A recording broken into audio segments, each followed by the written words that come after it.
waxaan ahaa oo aan muddo badan u dagaalamayay inaan ahaa musharaxad u cararaysa kuna tala jirtay oo u soo kaba gashatay inay u tartanto kursiga nambarkiisu uu yahay eber 97 howlahaygii soo taxanaa muddada badnayd oo rajada iyo dagaalka iyo juhdiga badan aan gelinayay waqtigii doorashada markii la gaaray waxaan u dhaqaaqay jowhar meeshii ay doorashada ka dhici lahayd inaan tago anigoo kaxaystay ergadeydii odayaashaydii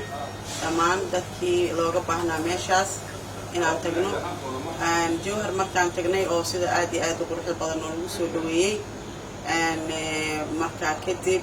oo ayaa waxaa ii wacay guddiga doorashooyinka waxay halkaas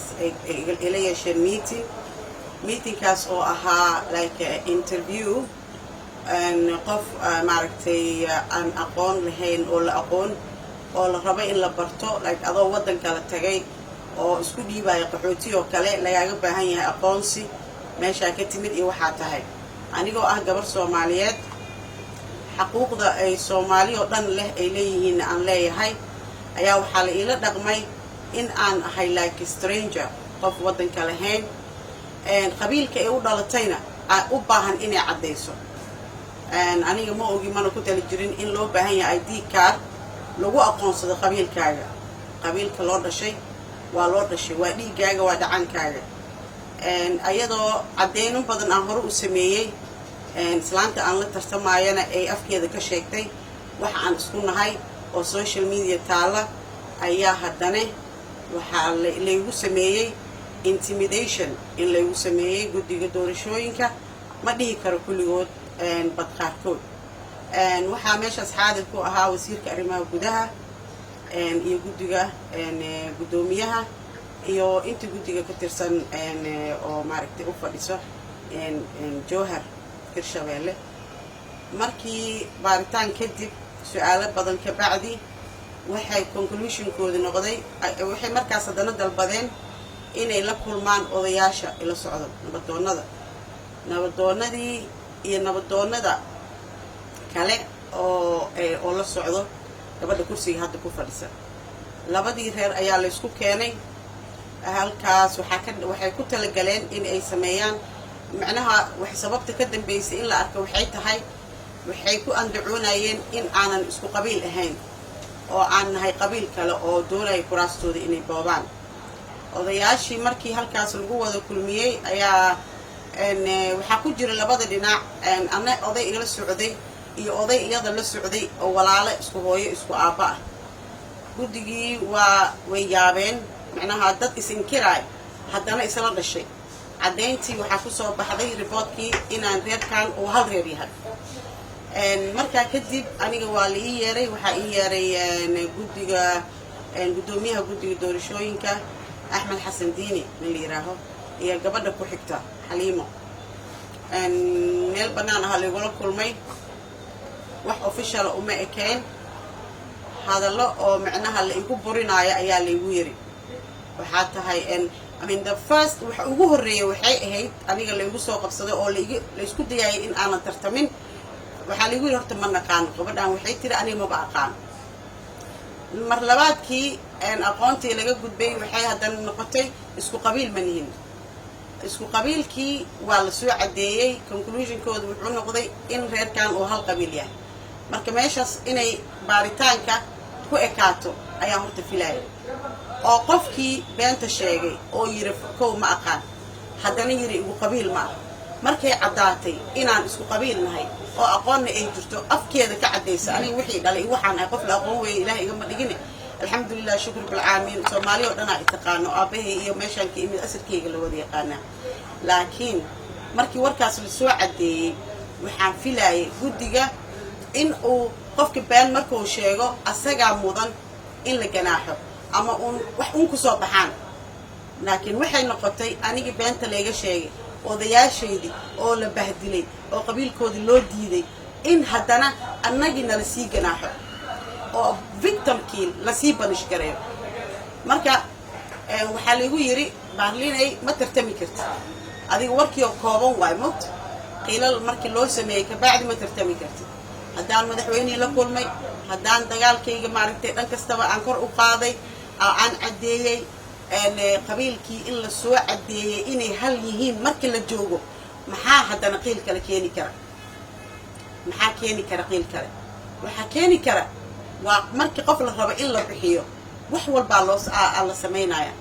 marka aniga dagaalka la igula jiray wuxuu ahaa inaanan tartamin sababta la igugu diidaya inaan tartamo iyo inaan qabiilkan iyo waxaan all this excuses waxay tahay gabadha maanta kursiga ku fadhiso way og tahay historygeeda Soomaali way og tahay historygeeda dadkay ka dhalatay way ogyihiin historygeeda waxa ay ka baqaysan waxay tahay haddaan maanta hoolkaas wada galno inaysan soo noqonin taas shaki kuma jiro inaysan soo noqonin dagaalka iyo wax walba oo ay samaysay waxa uu ogolaadayna waxay tahay inay isticmaalayso shaati dawladeed waxay samaynayso oo xaqdarada ah oo dulmiga ah oo soo socday 22 sano qof kursi haystay cunuga dhashay ma aha kursiga qabiil dhana iska leh over and over again waa la sheegay laakiin qofka sharciga ma qabtaa waa su'aasha dadka sida bini aadanka sharciga oo u qabto ma u qabtaa islaanta maya uma qabto why because meel saray awood ka haysataa garabay ku haysataa gardaro cad ayaa garab lagu siiyaa hadda ultimo waxay timid inaa xamar ku soo laabtay oo aan imaaday tartankiina bari oo yahay wixii dacwo ah wixii xaq ah meel kasta oo ka dacwoon karo oo codkayga gaari karana waan gaarsiinaa international lawyers ha ahaato human rights ha ahaato dadka u dagaal meel halka Soomaaliya dadka jooga oo maaragtay khilaafaadka ha ahaato meel kasta oo xaqayga aan ku heli karo iyo xaq beeshayda ma ka haraay inaan helo maahan laakiin waxaan nasiib dara ah dadkii aan maanta u tagay anigoo rajale oo madaxweyne Cali Guudlaawe ballan iga qaaday inuu isiin doono cadaalad oo yiri Baarlin soo tartan waxa ii roonay markii hore inuu yiraahdo qof yahay kursigaan ma soconaysee ka danayso qarashna ma galeen waqtina igama dhumeen intaasoo erga diyaarad saar guri u ijaar intii ku baxday aniga mii qof jeeb dawladeed ku shaqaysatay ya jeebkayga iyo jeebka tolkayga ayaan ku socdaa waxay maartay hadee waa fahmi kartaan Soomaaliyeed marka awood in la isku sheegto haddana la isaga yahay raalli oo hawshi socoto ana banaanka la dhigay doorashada biri dhacayso oo malxiis meesha la keeno ka tahay malxiis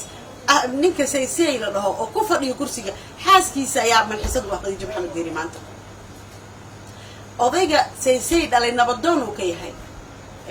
oo xulay ergada waa wiil iyo aabiis min kursiga ku fadhiya odaygina waa nabadoonki taas laga ma hadlo naag aan reerkan u dhalanay waxay ku jirtaa bulshada rayidka ay xulaysaa soo anigii oo reerka u dhashayna waxa laygu sameeyay baaritaan soo cadeey ina reerka u dhalan naag u dhalanin oo shaqo ku lahayn waxa la leeyahay xul ergada qabiil ay u dhalanin ay ergada u xulaysaa marka taas yaa loo sheegay yaa raali yaa looga dacwoodaa Soomaali madaxweynaha jamhuuriyadda dimuqraadiga Soomaaliya Maxamed Cabdullaahi Farmaajo madaxweyne ra'iisul wasaaraha Maxamed Xuseen Rooble Cali Guudlaawe guddiga doorashooyinka federaalka guddiga doorashooyinka maaragtay state-ka meel walbaba